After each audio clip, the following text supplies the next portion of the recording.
ছবি তুলতে চাপ দিয়ে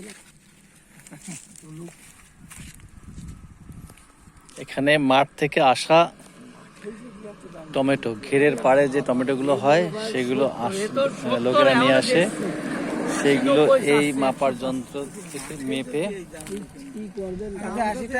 বাজারে পাইকারি বিক্রেতারা কিনে নিয়ে যায়, বিক্রি করে।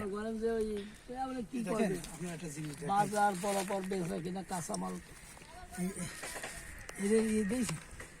একটা কালার দিয়েছে,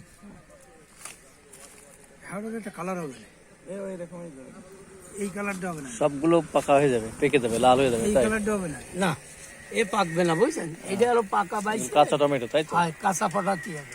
এই কিছু কিছু কাঁচা ফাটা এগুলো মাঠের থেকে আসলো, এই মেপে এখানে বিক্রি হয়ে গেল। এটা কি পাইকারি বিক্রি হচ্ছে? হ্যাঁ পাইকারি।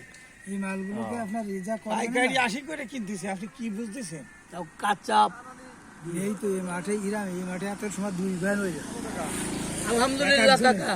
এক একজনের এক এক, আমার তো 1 ভ্যান হবে, আমার 1 ভ্যান হবে একটি টমেটো। হ্যাঁ বাইরে এই কয়দিন পরে হবে না, আর এই যে 2000 টমেটো ছাড়া 2000 আজকে কম হয়ে গেছে, তাই? না আগে ব্যাগ বিক্রি হয়ে গেছে এই কয়টা 3 দিন আগে তুলিলাম। কি গ্রীষ্মকালীন নাকি কি শীতকালেও কি থাকবে? থাকবে না। এই আপনার বলে এই গাছটা বর্তমানে বোঝা যাচ্ছে এই গাছটা হলো লাভজনক, মানে 6 মাস এটা একাধারে থাকে। এইভাবে ট্রিটমেন্ট করে গেলে এটা 6 মাস থাকবে। দেখছেন গাছের এই জায়গার এই কটা গাছ